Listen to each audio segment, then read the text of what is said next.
Olá, bom dia! Estamos iniciando mais um Líder Piauí. Ser líder é focar nos objetivos e obter como resultado o sucesso. O crescimento profissional está atrelado ao foco e à força de vontade em prosperar. O entrevistado do Líder Piauí de hoje é o grande líder que ocupa a importante função de secretário de Fazenda do Estado do Piauí. Estou falando do Rafael Fonteles. O piauiense Rafael Tágira Fonteles é bacharel em matemática pela Universidade Federal do Piauí, UFP. Mestre em Economia, Matemática pelo Instituto Nacional de Matemática Pura e Aplicada, o INPA, no Rio de Janeiro. Foi premiado em Olimpíadas Internacionais de Química, na Holanda, de Física, na Indonésia e de Matemática, na Macedônia. É consultor de investimentos, registrado na Comissão de Valores Imobiliários, a CVM. Iniciou a carreira como professor de matemática e depois do mestrado passou a se dedicar à carreira empresarial. Fundador e sócio do Grupo Educacional SEV, da Econométrica Investimentos e da incorporadora e construtora RTF. Rafael Fonteles assumiu o cargo de secretário estadual da Fazenda do Piauí em janeiro de 2015, aos 29 anos, onde permanece até os dias atuais. E é com o Rafael que eu converso agora. Bom dia, secretário. Bom dia. Tudo bem? Tudo bem. Olha, o nosso programa tem como objetivo não apenas mostrar o Rafael hoje, e sim toda a trajetória que o Rafael teve que trilhar para chegar onde chegou.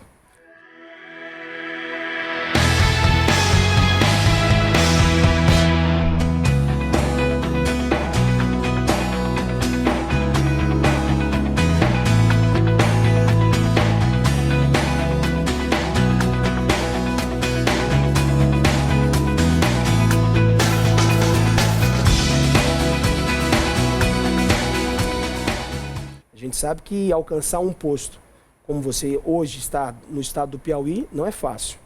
É realmente preciso construir esse caminho. Como é que foi esse caminho, Rafael? Você começou aqui em Teresina, estudando onde? Naquela fase infantil. Bom, na verdade eu estudei a minha vida escolar inteira no Instituto Dom Barreto, uma escola premiadíssima, né, já aqui de Teresina, que já ocupou o posto de primeiro lugar no Enem, no ano de 2006, salve a memória, mas todos os anos está sempre entre as 10 melhores escolas do Piauí. No Dom Barreto. E acredito sim que foi bastante fundamental, né, a relação que eu tinha com o professor Marcílio. Sim. E também a família em casa, meu pai e minha mãe. Meu pai vem de uma carreira acadêmica também muito forte e minha mãe também muito dedicada a isso. Isso também foi muito importante, né, acredito que o principal fator, né, esse ambiente em casa e na escola de muita educação, de uma educação forte, presente. Sim. Mas, sem dúvidas, ajudou muito a gente. Eu estudei lá desde o maternal, os 3 anos, até o 3º ano do ensino médio, com 17 anos. Todo o ensino, então, foi forjado lá no Instituto Dom Barreto. Sim.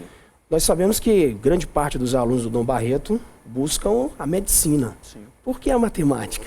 Bom, perfeito. Eu até conto sempre uma história que na minha turma de 3º ano no Dom Barreto, dos 40 e poucos alunos, mais de 30 fizeram medicina, outros 10 ou 12 fizeram opção pela carreira jurídica, mas já com previsão de fazerem concurso público, você buscar a estabilidade que você normalmente tem na medicina e na carreira pública, né? E apenas eu fiz um curso diferente, digamos assim, matemática, na época, foi muito comentado, até porque a gente tirou o primeiro lugar no vestibular, então logo para matemática, então tinha condição de passar para medicina e tudo, mas a gente seguiu a vocação, seguiu o coração. Obviamente que a gente também pensa de forma econômica, ou já pensava de forma econômica, então eu já pensava um pouco em mexer com economia, com mercado financeiro, com empreendedorismo. Então a matemática era para aperfeiçoar aquilo que eu já achava que tinha uma certa vocação, em virtude das Olimpíadas. Sim. E eu sempre recomendo isso para os meus alunos, né, quando ministrava aula, sempre nesse sentido. Você segue a vocação para decidir a área, né? E a posteriori, dentro daquela área, aí você pensa, digamos assim, de forma econômica, no sentido do retorno que você pode ter, tanto em termos de satisfação pessoal, como em termos de retorno financeiro. Vamos voltar um pouquinho no tempo, lá na época de Dom Barreto, na época escolar, no período escolar. Perfeito. Você já configurava como um líder de turma, com seus amigos? Já se desenhava ali um traço de liderança? Olha, na verdade, um dos eventos que a escola tinha, que era a gincana cultural, até hoje é uma gincana muito famosa aqui na cidade, a gente sempre liderou a equipe, né? Era o presidente da equipe, né? Ganhamos algumas vezes, perdemos outras.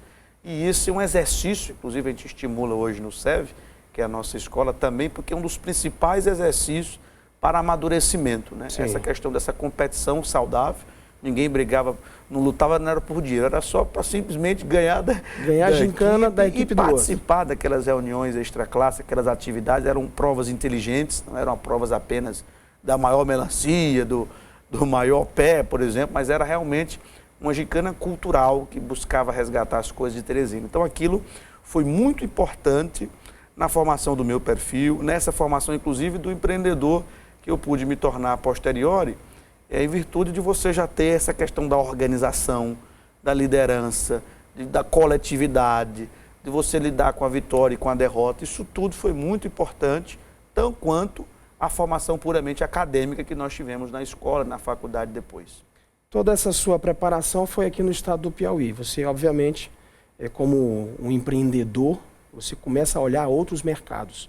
Especificamente, seus negócios estão focados aqui no estado do Piauí. Sim, perfeito, mas a gente tenta criar uma cultura organizacional para exportar isso a posteriori. Na verdade, esse é o grande sonho nosso enquanto empreendedor. Claro que tivemos que dar uma pequena pausa nesse momento, nós estamos nessa missão na secretaria. Sim. Não é? Mas como empreendedor, o objetivo sempre foi isso, modelar um negócio que ele pudesse ser replicado, né? Que fosse de primeira linha, fosse muito bem demandado, e hoje... porém que pudesse replicar isso. Isso é o grande desafio, na verdade, quando uma pequena empresa quer virar uma média empresa. Sim, claro. Ou uma grande empresa. Esse é o nó, não é? E apesar de ser aqui no Piauí, você consegue também ser global. Hoje em dia as fronteiras estão muito... Não existem praticamente essas fronteiras. Não, exatamente, ainda mais com o advento da internet, a educação migrando também para a internet. A gente pensa sim em seguir, na verdade, os diretores atuais e com todo o nosso apoio, pensam em seguir essa linha também. Perfeito. Você sempre foi alguém que estava à frente do seu tempo.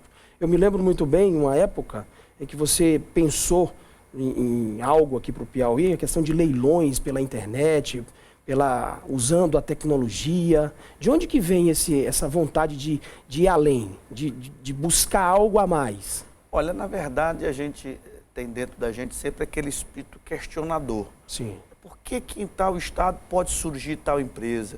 Por que em tal estado pode surgir tal liderança?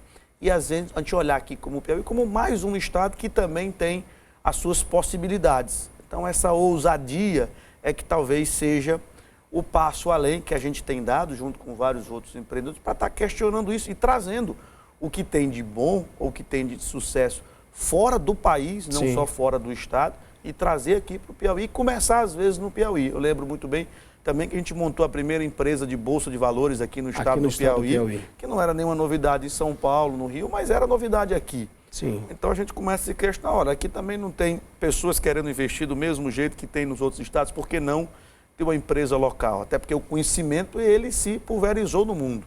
Hoje você tem acesso a qualquer conhecimento específico, inclusive, através da internet. Sem dúvida. Então não tem como você dizer que não tem mais acesso. Antigamente, quando as fronteiras geográficas, ou os limites geográficos, normalmente quem viajava, passava anos fora que trazia alguma ideia. Hoje você não precisa mais disso. Hoje está tudo disponível na internet, os modelos econômicos, os modelos empresariais, resta apenas essa ousadia, essa autoestima elevada de achar que é possível, não é? E preparação, preparação, preparação e preparação.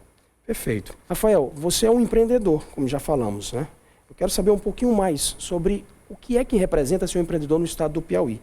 Mas antes, eu vou ao nosso patrocinador Intermed. Estar com saúde o tempo todo é o que todos queremos.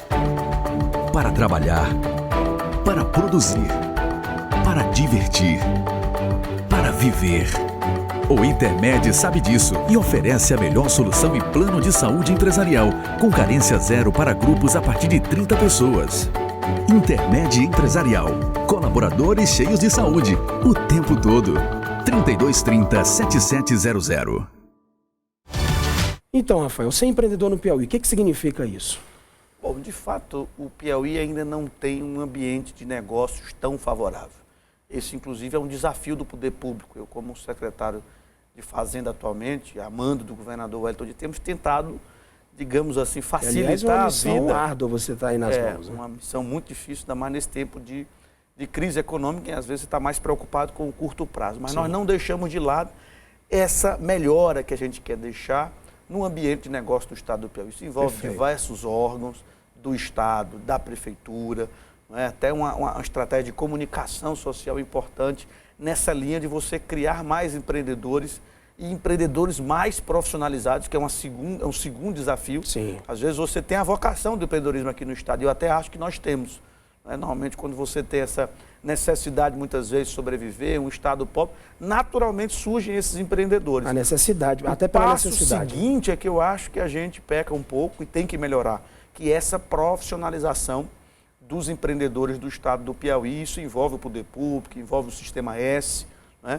Então a gente tem visto, né, eu tenho visto que o Piauí pode passar por um momento semelhante ao que o Ceará, por exemplo, passou há alguns anos atrás, há 20, 30 anos, que o Piauí perdeu um pouco esse bonde. Sim. Mas tem condição, sempre é tempo para você se recuperar nesse termo de ambiente de negócio, de profissionalização dos empreendedores, que eu acho que é o principal. E principalmente, autoestima elevada para que os nossos empreendedores sejam ousados e tenham a perfeita convicção de que podem criar empresas duradouras e mundiais, ou nacionais, ou até mundiais, partindo do Piauí. Partindo do Piauí. Como já temos, né?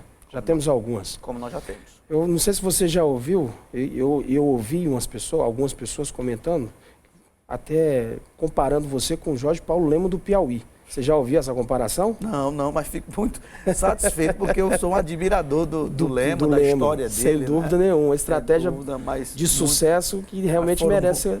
Foram muito exagerados essa comparação, mas eu fico feliz. Claro, é uma boa comparação. Certo, né? Claro. Eu vou agora para um break comercial, daqui a pouco eu volto falando um pouquinho sobre estratégia de negócio. Eu sei que você é bom nisso. É rápido o nosso intervalo, daqui a pouquinho a gente volta.